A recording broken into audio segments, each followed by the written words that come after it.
what we sow when the sowing is up. We're lost down the creek, but you cannot give up. Keep going, keep going, keep going, keep going, keep going, keep going, keep going, keep going, keep going, keep going, keep going, keep going. We're lost in the creek, but you cannot give up.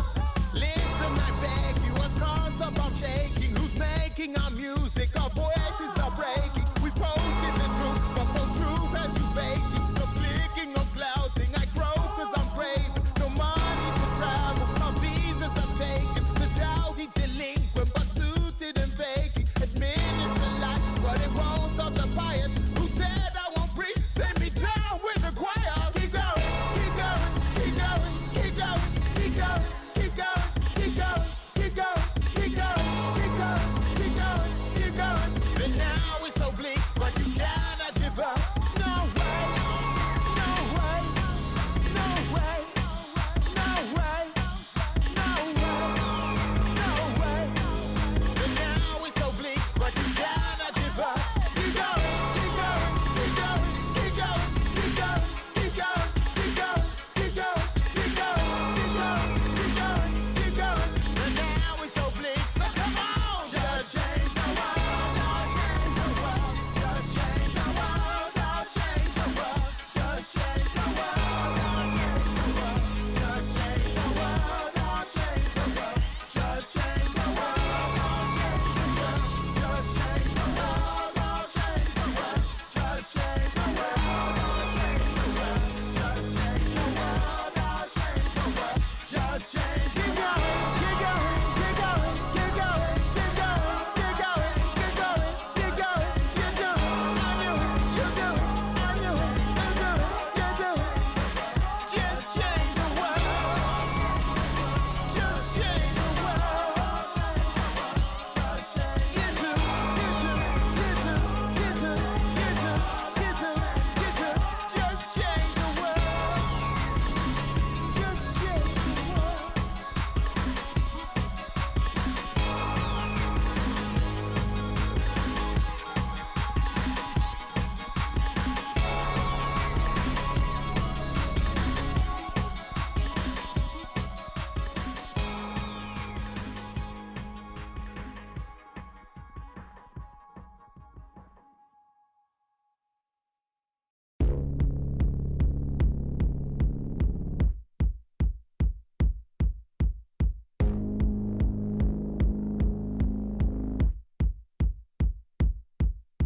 The celebration's a manifestation. You know how we go, and you know what we're facing. The downs are insurgent, was there in the making. Rotten as word, but then concrete in statement. Cry for a leader, misled is the image. The podium dance, but you hedge with a gimmick. Who reads what we sow when the sowing is up? We're lost down the creek, but you cannot give up. Keep going, keep going, keep going, keep going, keep going, keep going, keep going, keep going, keep going, keep going, keep going, keep going. We're lost in the creek, but you cannot give up. Listen, I beg you, a concept of shaking. Who's making our music? Our voices are breaking. We posted the truth, but post truth as you faking. No clicking, no clouding. I grow cause I'm brave. No money to travel, our visas are taken. The dowdy delinquent, but suited and faking. Administer life, but it won't stop the fire. Who said I won't breathe? Send me down with the choir. Keep going, keep going, keep going, keep going, keep going, keep going, keep going, keep going, keep going, keep going, keep going, keep going. And now it's so bleak, but you cannot give up. No way, no way, no way, no way, no way, no way. And now it's so bleak, but you cannot give up. Hello everybody and welcome. My name is Selena Roshan and I'm the Head of Marketing and Communications for Season for Change, a UK-wide cultural programme inspiring urgent and inclusive action on climate change. We are delighted to welcome you, the online audience, and our panellists to today's exchange. Running until July 2021, Season for Change showcases the creativity and leadership of the UK's cultural sector on the climate crisis through 15 artist commissions, through an open programme which everybody is welcome to join, and the Season for Exchange programme, which is a series of free online talks and conversations to inspire artists, activists, scientists and arts professionals to learn, share knowledge and talk about climate action and climate justice. The project is led by Arts Admin and Julie's Bicycle, delivered in collaboration with partners nationwide and supported by the Arts Council England and Paul Hamlin Foundation. Just a bit of housekeeping for you. So the conversation today will be recorded. Please use the Q&A function for any questions you might have throughout, and we'll address them at the end. If you have any technical difficulties, our tech host, Eve Allen, is here on hand to help resolve them. Please use the chat function and address your query to all panelists. For the captioning, at the bottom right hand of your screen, you will see a subtitles button next to the share screen. Please use this to view the captions and or the transcript. It would be great if you could join the conversation. Do so on your preferred channels and use the hashtag Season for Change. So I'm now going to hand over to my colleague Salome, who will be leading today's session. Great, thanks, Lena. Yes, so in this penultimate week of this edition for Season for Exchange, we are discussing the work of 4 artists who have been commissioned by our partners to contribute to Season for Change. Each artist commission will have a few minutes to discuss their work, and then we'll go into a Q&A. So if you do have any questions, please use the Q&A function at the bottom of your screen. First up, Nicolas Henninger. Currently based in London, where he has been since 2009, Nicolas was a member of the art and architecture collective EXYZT between 2003 and 2013. Setting up his own design and build practice, OFCA, in 2013, he creates design solutions with strong narratives that invite the public to relate and engage with his creations. Over the past decade, Nicolas has worked nationally with various organisations and public bodies, including the Architecture Foundation, the London Borough of Hackney, London Borough of Croydon, the GLA, Tate Modern, Better Bankside, Arnolfini, Fierce Festival, Home Baked Community Land Trust, and Manchester International Festival. He also ran workshops for the BA Architecture in Central St Martin's between 2014 and 2017. Nicolas worked with East Street Arts to create Cabanon as part of the Season for Change programme in 2021. Cabanon is a reference to Le Corbusier's minimal retreat home, which was no larger than 8 foot by 8 foot and built from one material. Responding to the belief that contemporary houses encourage wasteful ways of living, Cabanon will invite people to live for a couple of nights to explore their habitats and a more frugal way of life. Over to you.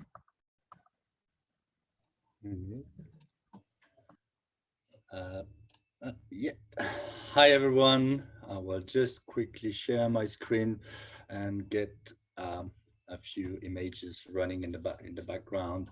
I hope everything is working fine now. Great. Hi everyone, which I can't see, but it's so quickly. Yeah, I suppose the opportunity of this commission with East Street Art in Leeds and part of Season for Change is, for me as an architect, an artist, was to address the fact that, you know, everyone knows that the building and construction industry is one of the most wasteful producer. But also the opportunity to, as an architect, always want to create a piece that people can engage in a very simple way. And so the idea of a little cabin that I called cabanon, which is actually a word, the French word for a cabin. I could have called it a bothy as well, that you find in Scotland, where you spend the night on your hiking journey. But it's it's the idea that you can find, rather than going at the end of the island or in Scotland, you would find a retreat place within your own city. So there in Leeds, this backyard of East Street Art, adjacent to the art hotel. There are art hostels that they are still building right now. I thought it would be a good opportunity to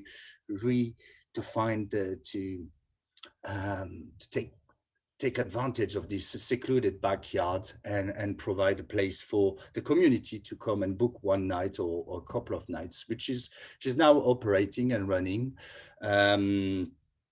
It's not been designed only by us, but it's been built. We've built everything in my base in London, and then it was moved and assembled to Leeds. The design therefore has been made that it can always be flat packed. Hopefully East Street Art will keep this little cabin for quite a while, but it can be repurposed somewhere else, whether another community or organization in Leeds or somewhere else would want to have it. You can flat pack it and move it somewhere else. This little cabin was to address two main issues for me around sustainability. Is on one hand, what are simply the simple thing we can do with construction is using material that doesn't produce carbon emissions, so hence timber, and less chemically produced material and processed material. So therefore, the material being used, yeah, obviously timber is an amazing material visually, but also as a material which incorporate and embed carbon rather than emit them. But on the other hand, the little cabin was to help the public who spend a night there is to question themselves, actually, what do I actually need for a living? And it's just a simple experience of spending a night somewhere that you can share with your child, share with your partner, and actually being a retreat, as I said, rather than driving 100 miles. I like the idea that you can find out a little corner in the city, in your own city, where you can go and spend a little night away, but it's only a mile away, actually. So I think for now, that's how I wanted to present the project. So I'll hand it over to the next artist, or to Salome again. Thank you. And I'll respond to your question a bit later. Let me just the sharing. Where is it? Sorry. Oh, I'm a bit stuck. Stop sharing. Okay. Thank you. Thank you. Yes, so next up we have Balraj Singh Samrai and Farah Ahmed Khan, who have been commissioned by Manchester Museum. So Balraj co-founded Manchester's Swing Ting record label and party, profiled by The Guardian, Resident Advisor, Fact Magazine and Bandcamp Daily. He's appeared on BBC Radio 1, Asian Network, One Extra and Six Music, performing and delivering in Canada, China, Colombia, Armenia, Thailand and Jamaica at festivals and events such as Glastonbury, Outlook, Havana World Music, Circular, Lovebox and Womex. And having trained as a barrister, Farah has led a legal career.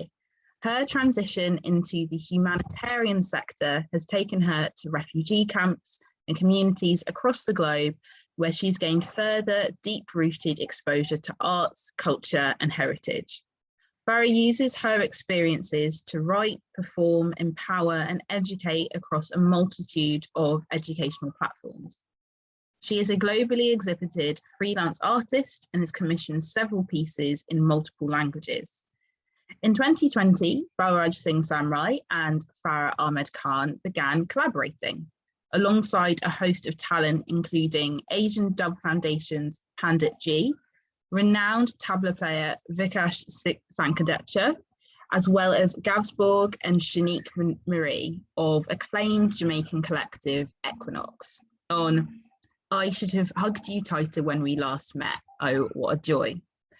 Created with the support of Opera North's artist development programme Resonance, the lockdown edition, the work responded to life in the COVID-19 era and the impact the pandemic has had on Black, Asian, Indigenous and ethnic minority groups.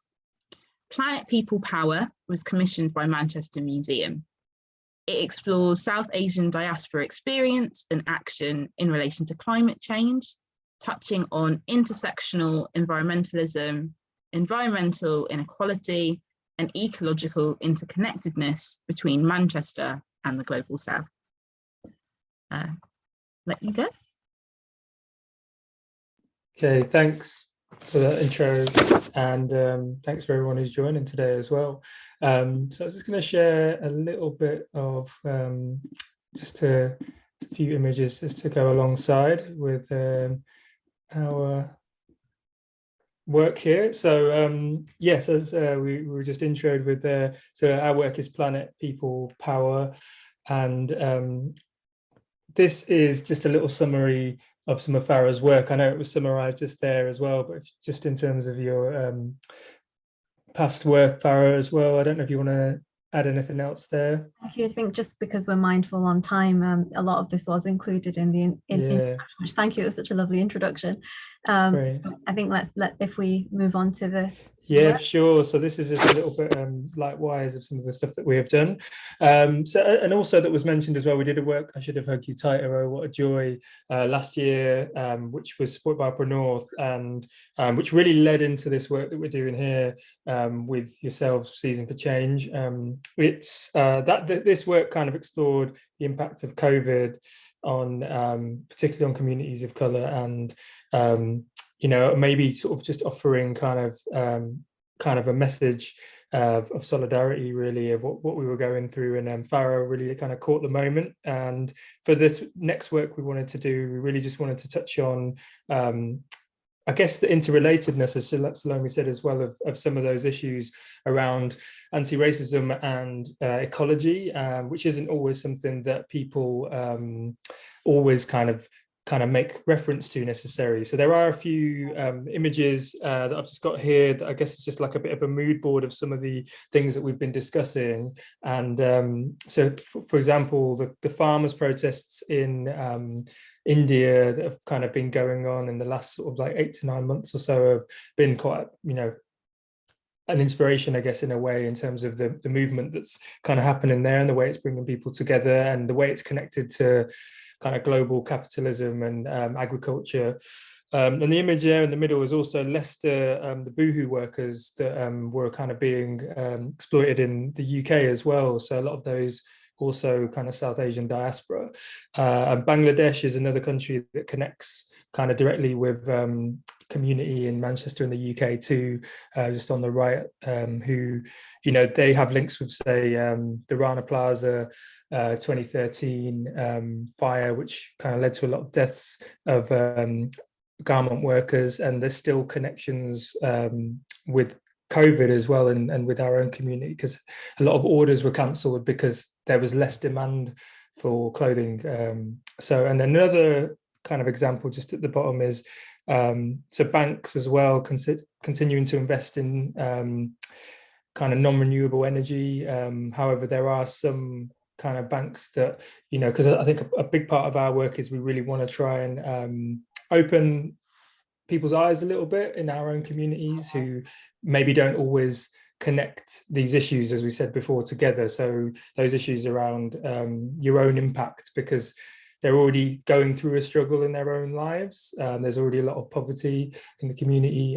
So sometimes we don't always have time to almost think about the environment, but actually our struggles are very interconnected. So there's a shot of me on a bike there at the bottom as well, just to, you know, just trying to push people towards maybe kind of more kind of eco-friendly forms of transport. And food as well. So I'd like to grow food, have an allotment, and organic food is a big part of sort of my inspiration as well. And we've been having a lot of discussions about this also. And in Manchester, we actually have access to a few organic kind of food outlets, such as Unicorn, that also invest in the community as a cooperative as well. So just trying to kind of show the interconnectedness again, really, between what we consume, what we can grow, you know, what we can wear, and where we put our money as well, really, and how that can impact on, you know, climate justice. And yeah, so Farah, do you want to add in a few points on here as well? Because I know you wanted to add a couple of. Yeah, thank you. Thank you everybody for joining us. And it's really nice to be able to speak to you about our project. So we're really excited about the project. With regards to what Balraj has been shown as well on screen, something that we really did want to draw into via this project was the links between South Asia and also the UK. We also wanted to draw into sort of generational links as well. So our project specifically will be focusing on 4 seasons, 4 stories, and through storytelling, we want to explore different climate crises, and we will also be drawing upon the varied cultures and religions of South Asia, but connecting them through the experiences that they've faced collectively due to climate crises.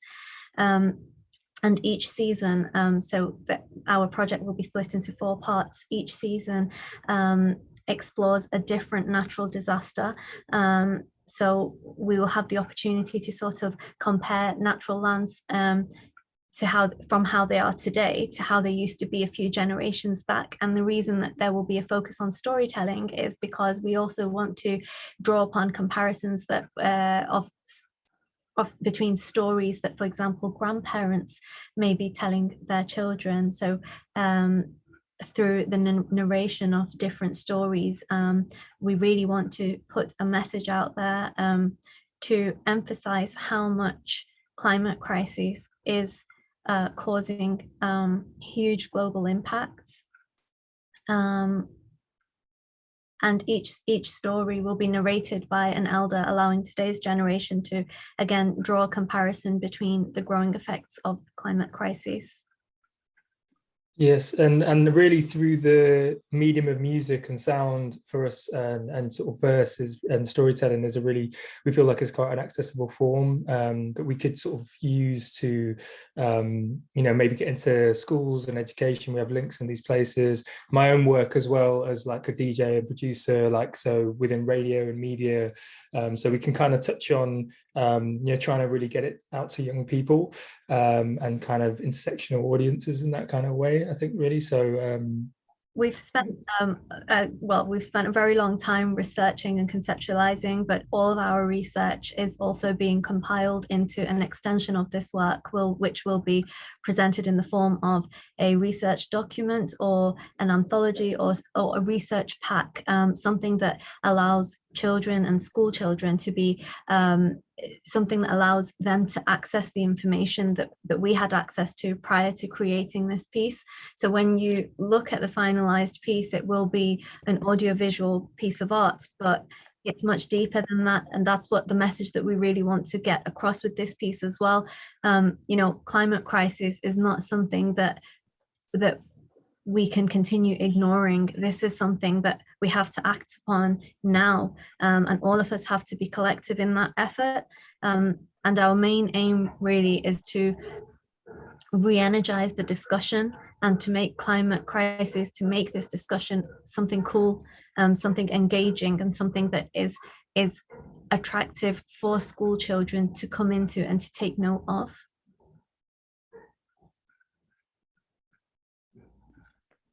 And just a little bit of insight into some of the processes that we've been going through, and some of the things we've kind of been exploring, just so kind of for the panel there. Okay. Thank you for the comments. So just in the last slide, just before we end, really the reason we included that was to just give a little bit of an insight about the different elements that there are to this project. So oftentimes me and Belle are referred to as that we've collaborated together, which is correct, but there are so many different elements that go into the piece of work, so we wouldn't be able to do it just alone, and there's a lot of thought and conceptualization that goes in to the project, and that's really what we wanted to show in that last slide. Thank you for your time. Amazing, thank you. And then last but not least, Duncan Speakman, who is currently on tour in Leicester, taking his work to the Phoenix. Duncan Speakman is a composer and sound artist based at the Pervasive Media Studio in Bristol. He creates narrative, sound-led experiences that engage audiences in uncontrolled public and private space. He regularly creates bespoke work internationally, including installations on trains in Gwangju, loudspeaker symphonies in New Zealand, audio walks in Satima, and sound installations in Porto. He has also recently developed a number of hybrid print-digital experiments. His current research is in the relationship between locative urban audio experiences and contemporary ecology, wrapping the questions in melancholy and romance. He set up and directed the arts collective Circumstance from 2010 to 2017 with Sarah Anderson and Emily Grenier, later joined by Tom Aber. He continues now as a solo artist and researcher. As sea levels rise and wildfires burn, Duncan's work, Only Expansion, lets you experience sonically how your own life might change in the future. Presented by Watershed, Only Expansion is commissioned by University of Exeter Arts and Culture. It was developed with support from Lydia Garrett Bergen, Theatre in the Mill Bradford, Watershed Media Centre, and Arts Council National Lottery Project grants. Duncan.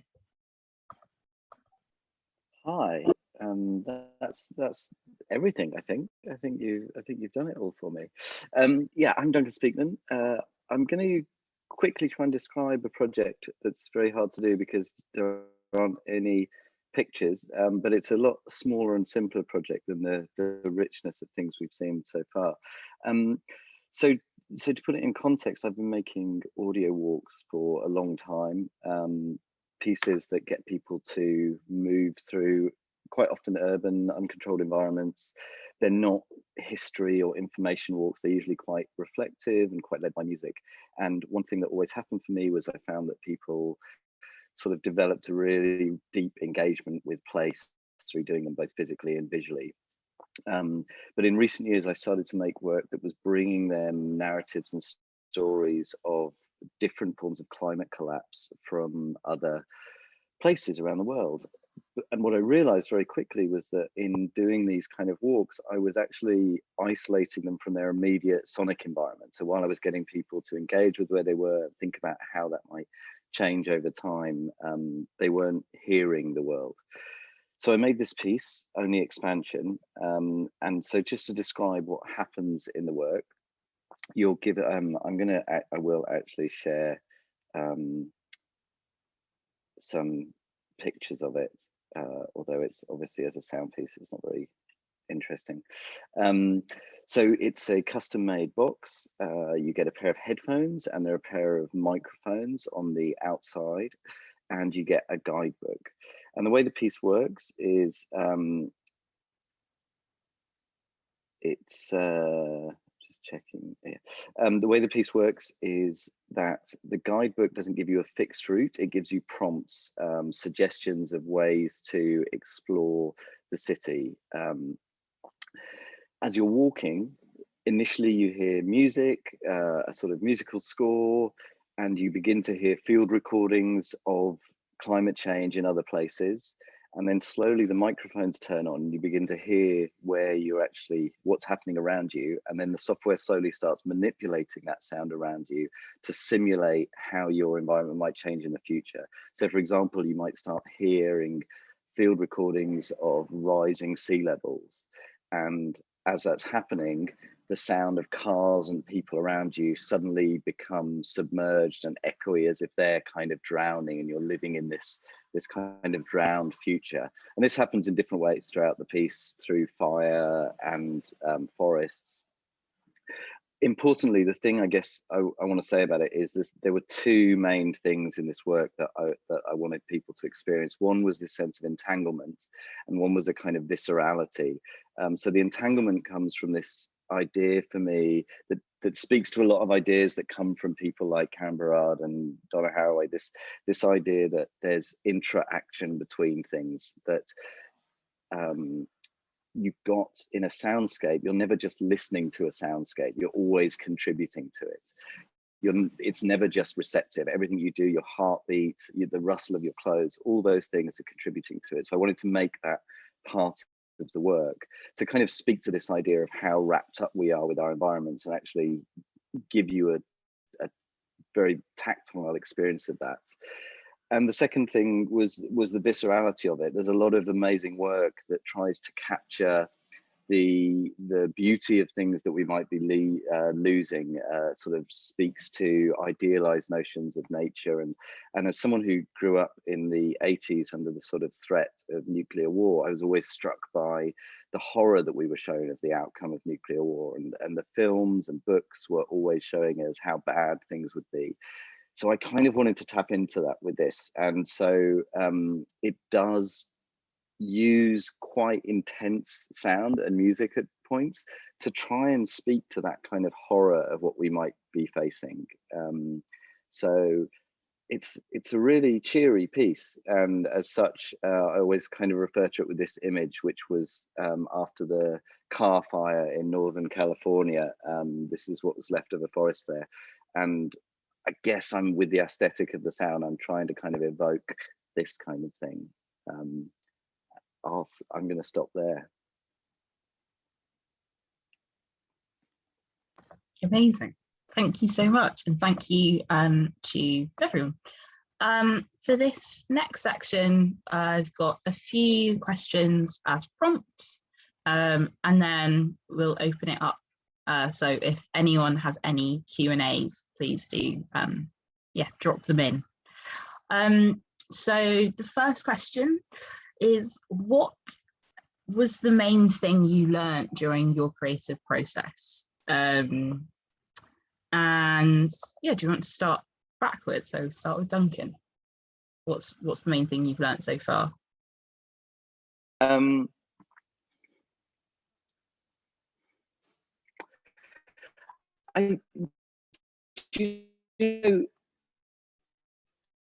It's really hard to try and make this work more. Oh, I hope you can't hear that. Someone's just started a leaf blowing outside. I've been trying to make this work more and more intense all the time, and realizing it's just so hard to really capture the horror of what we might be facing. So yeah, I'm still learning that, I guess. Yeah. Balaj and Farah?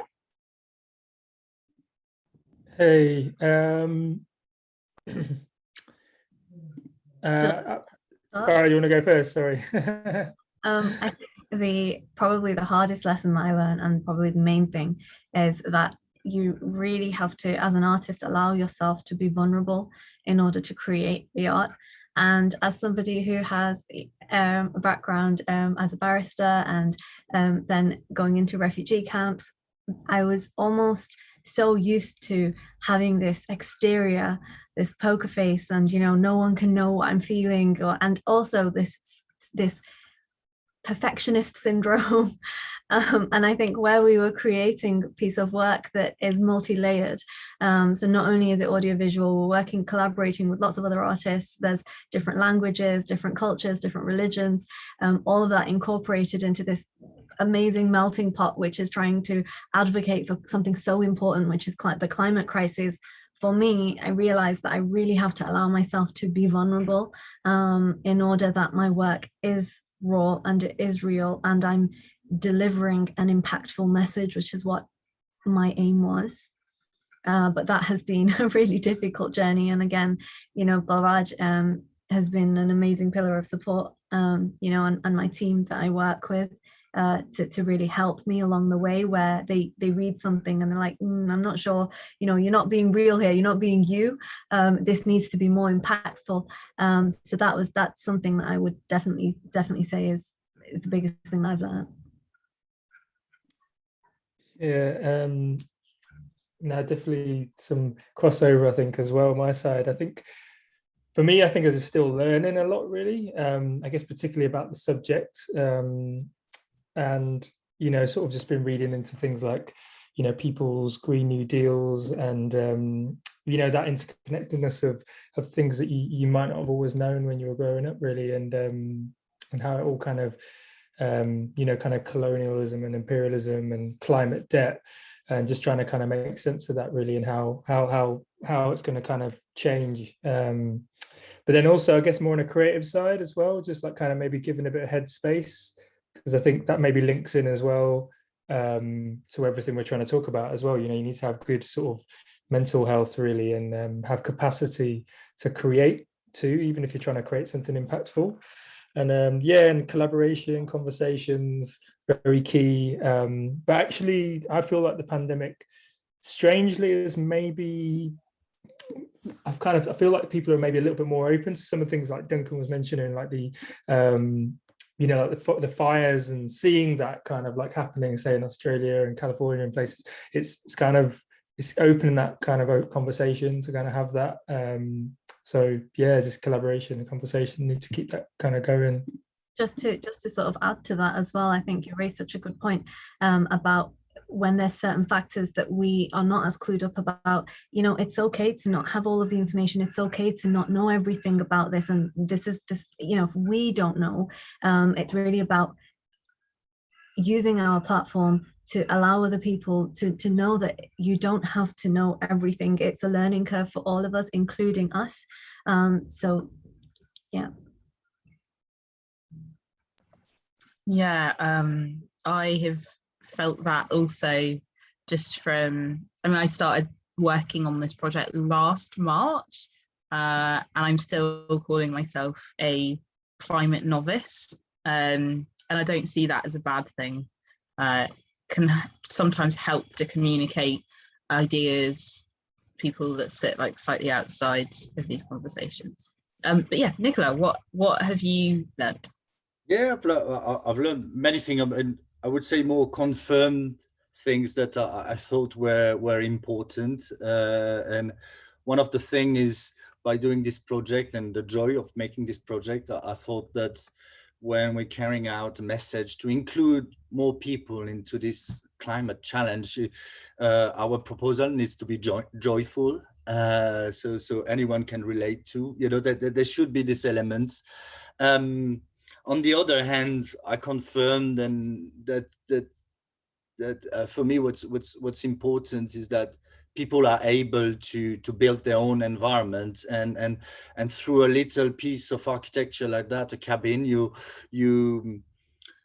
everything is shown, nothing is hidden, and I'd like people to know and enjoy again the way that they can build their own environment, they can build their own architecture with their own hands. And so I've run a few workshops where with like few students or volunteers from different projects. We didn't held a drill before, simple as that, but it was you could feel the joy to be able to know how to put two pieces of timber together to make a bench, to make a table, you know, like this way where this joy of relating to material rather than being separated from the production of things, you know. And so I think as an architect and a maker, you know, I think it's important to share knowledge, and I think this is a big important, from my point of view, it's very important.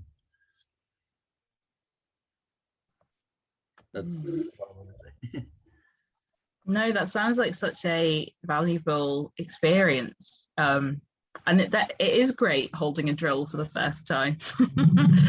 I guess that sort of leads on to my second question, which is, what has been the most surprising response from audience, participants, or collaborators so far? Yeah. Maybe we'll start with Nicola. Would that be, yeah, let's go back to you.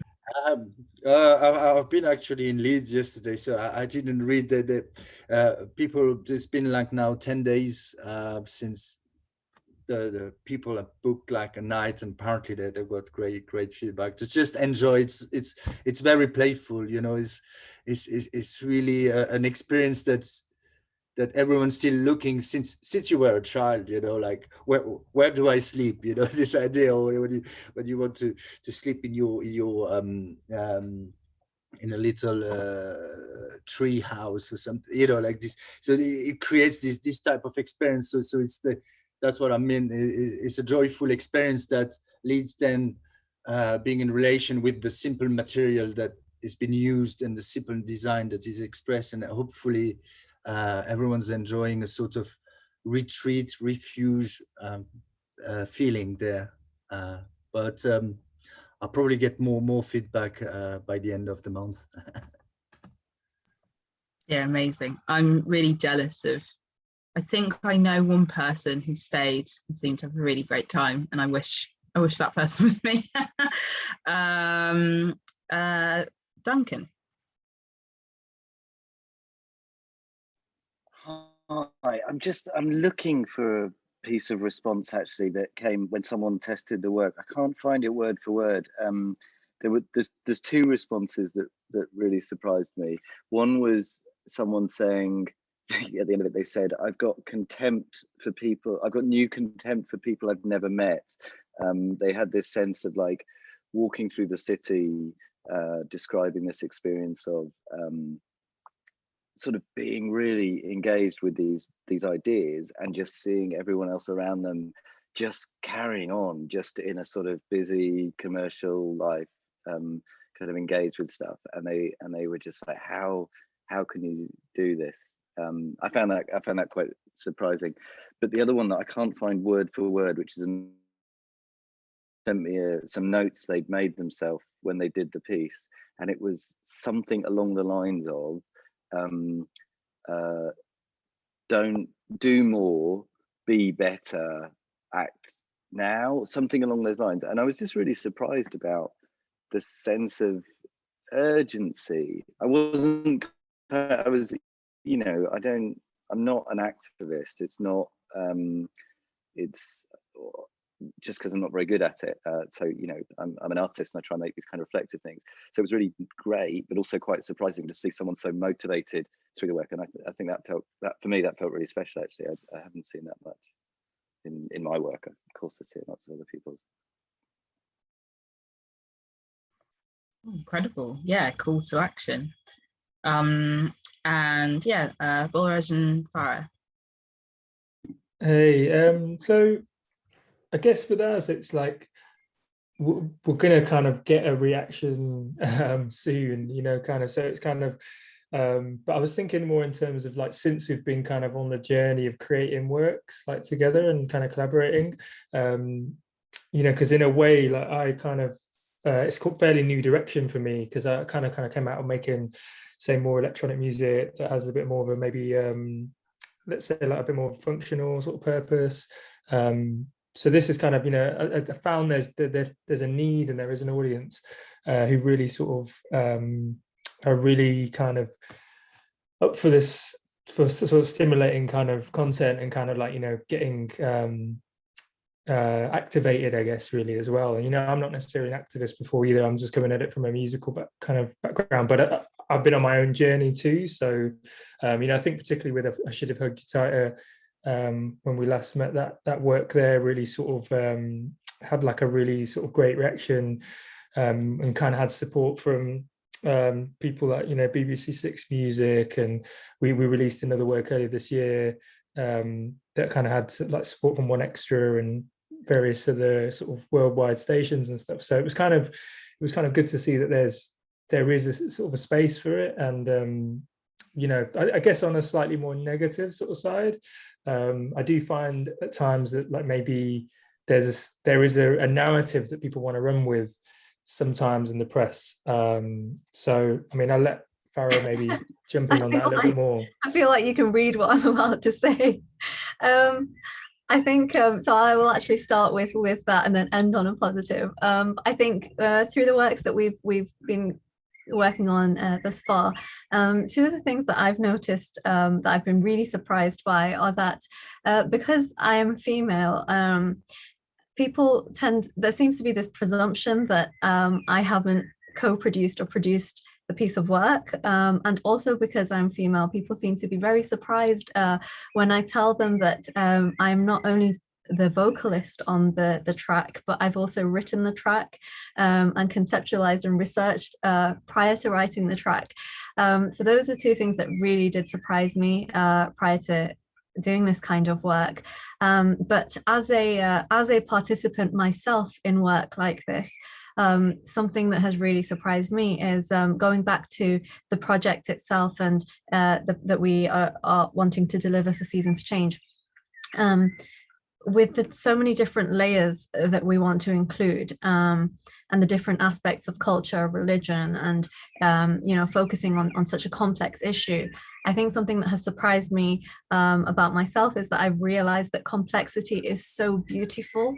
There is so much beauty in complexity, whereas in the past I would have probably been really alarmed by a project like this, whereas now it's something that as an artist you become so immersed into it, and it becomes so fun to educate and enable others to become empowered through the use of knowledge. So that's a positive that I'd like to end on.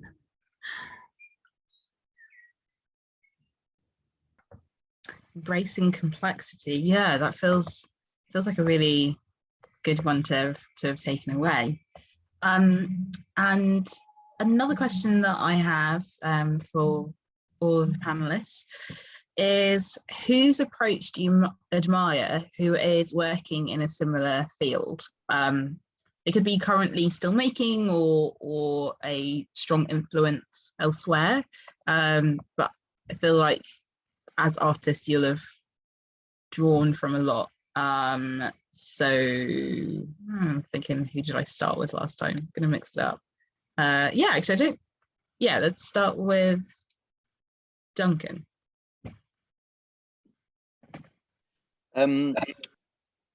There's two I would point to. One would be Kangisa, who is, I think they're based somewhere in Australia or on an island off Australia now, and they've been working a lot with listening practices as ways of trying to work through environmental justice issues, and quite specifically this kind of idea. One of the things that comes out of the world I work in so often is we go and travel to remote exotic locations and make these recordings and bring them back and kind of go, look everyone, this is what's happening somewhere. And what Kangis has been talking about a lot is actually that's just still us speaking, rather than actually listening and letting those places speak for themselves and their own actions. And then the other one is Vladislav Delay, a Finnish musician whose most recent two albums have been, just barrages of overwhelming kind of electronic noise, all inspired by the tundra. And I just found it incredibly affecting because it was really trying to capture a sort of human non-human meeting point in sound, not doing it through here's some recordings or here's some trying to like capture these sounds of these animals, which is all really great, but it never really does it. So I just loved someone trying to entirely interpret this kind of challenge of how we come up against non-human environments and how we might respond to those in kind of an abstract and overwhelming way. The album's called Raka, and I don't know how to pronounce it in Finnish, but it's Rakka. I recommend it. It's pretty full on, but I'm sure the tundra is too. Wow, that sounds, yeah, incredible. Nicola. So I would say I'm very inspired by different trends. That there is this group called Rural Studios. Rural Studio. It's in America, and it's quite inspiring. It's a sort of university, but which is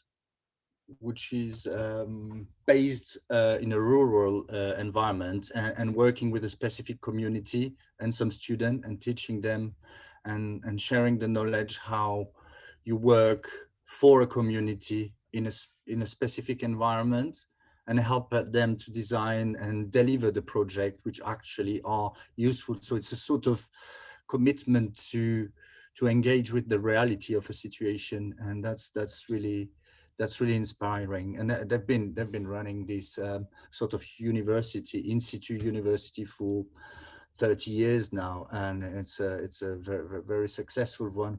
But they're also a really interesting group of artists and architects in the UK, like Assemble Studio, who's been working in Granby, in Liverpool, who are really also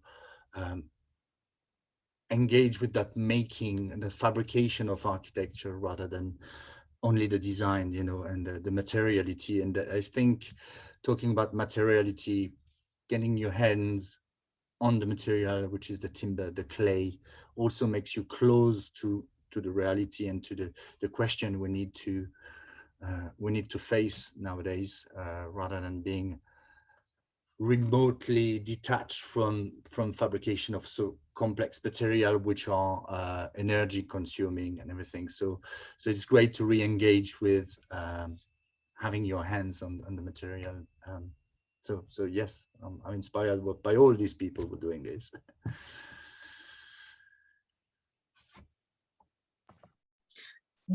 And yeah, last but not least, Farah and Boris.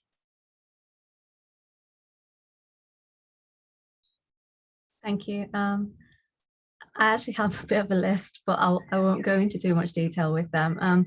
So starting off, I think artists like Riz Ahmed and Benjamin Zephaniah, I think within their fields and practices, they are pioneers for artists who are also people of color to be able to find their voices and then have the courage to find platforms that they can then utilize to share those voices and share their art. I think I will also mention British Museum Aziz Ibrahim. So Aziz is a friend of both Balraj and I, a very, very decorated career. He has had a very, very decorated career, and yet he still has so much time to mentor us and guide us and help us as a friend and share his experiences. So I have great respect for him, and I think beyond that, I also, when I write, I do draw inspiration from artists like Tupac Shakur, again going back to the idea of complexity. In his writings, he is able to simplify such hugely complex matters and issues and policies, and he's able to relay those messages in such simple terms, and that always blows my mind, because it takes such skill to be able to do that. And then drawing upon South Asian, the South Asian diaspora and sort of my South Asian heritage, I think I would definitely mention Illama Iqbal, and he was a great writer, and a lot of his writings focused on environmental justice. And again, there's just so much depth and so many layers to his work, and I can't forget Shakespeare. So again, Shakespeare as well, because I'm a sucker for literature, and just his writing is just so beautiful, and there's just so much depth. So I draw inspiration from all of these artists, and and also Lady Gaga. The reason I love Lady Gaga is not only for her ability to recreate herself as an artist again and again, but I love the fact that she although she doesn't identify with as being part of certain communities, she will advocate for certain communities, for example, LGBTQ, and she does so much work to advocate for marginalized communities. And I just think that that is so brave, and it's so beautiful, and it's such a wonderful example to set to the world. Sorry, I know you said one artist, but I can't just limit it now. Good list. Yeah, it's for sure. Just kind of thinking about a few from my side. I think one of the people that was mentioned earlier for me is kind of as a bit of a mentor in a way, is sort of Pandit Ji from Asian Dub Foundation, because for me they were quite an inspiring act kind of growing up, because when there's not much representation, not much visibility, and they were always kind of championing for political causes. And from connecting with them last year for the first time, kind of, and then being aware of like my own work was quite a kind of humbling sort of moment. And I think they still have the fight though, which I think I just love really, that they've not sort of forgotten, or not kind of like they're not too jaded.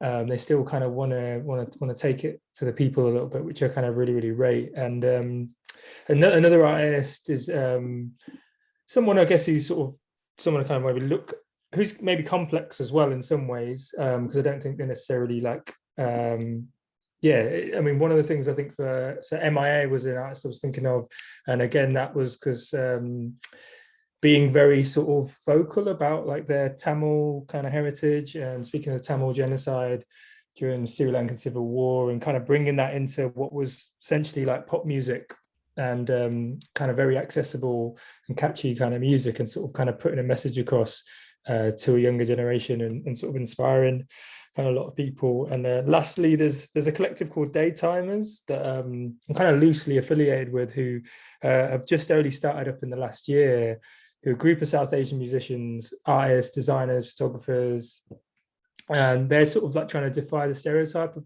what South Asian artists can be. So they're quite radical in their work, championing fundraising for LGBTQ causes, and sort of like, really been fundraising a lot for India recently through the COVID kind of crisis. And they also kind of like champion other marginalized groups as well, such as, linking in with kind of allyship sort of with a group called South Asians for Black Lives as well. So, I'm quite excited by what they may do in the future, because I feel like it's not a network that existed maybe when I was first sort of beginning my journey. So there's a few people to check out there. I will try and put a few links in the chat as well to a few of those. Amazing. And I think that is just about everything from us. So I will hand over to Selena, but thank you so much. It's been great. Yeah, thank you everyone. It's just been so wonderful to hear from you all, and all on your processes and experiences. And I think that's kind of the main thing I've taken away, is that there's no obvious road in an artist's life, and that there are so many different paths and journeys that you kind of have to take, and inspirations. I think I really enjoyed hearing all of those, and some kind of blast from the past as well that I think I'm going to revisit as well. So thank you all so much for coming. Thank you so much to our artists. Just wanted to flag that this was our penultimate, we're almost at the end of our Season for Exchange programme. The last two, the next one will be New Narratives next Thursday, featuring Thamali Kodikara of Mothers of Invention podcast, and Gillian Burke, the presenter of Springwatch. They'll be in conversation together next Thursday at 4 p.m. So don't miss that. And then rounding off the week, we're co-hosting another creative climate chat with Julie's Bicycle next Friday at 12 p.m. in a lunchtime session, forming part of the Museum City's Cultural Power Symposium. It will feature Sadie Young, the director of Timespan, a cultural organisation in Helmsdale, a village in the very northeast of the Scottish Highlands. We'll be discussing how museums and galleries can uncover and contextualise local histories, and how they can connect to wider movements to help enact radical social change, and we'll be joined by Hilary Jennings in that session from Happy Museums, one of our commissions, about their new partnership with Julie's Bicycle.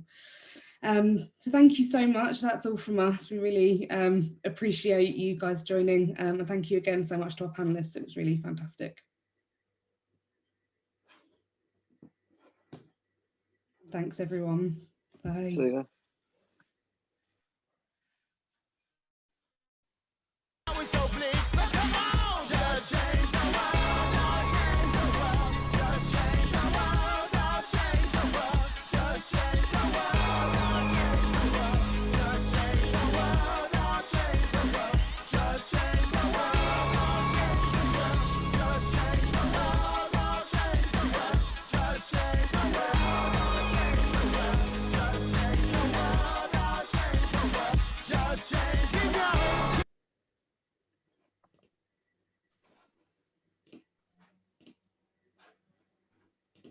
Hey, that's us. Hello. Thanks Selena, for having are you us. coming to- are you? Yeah.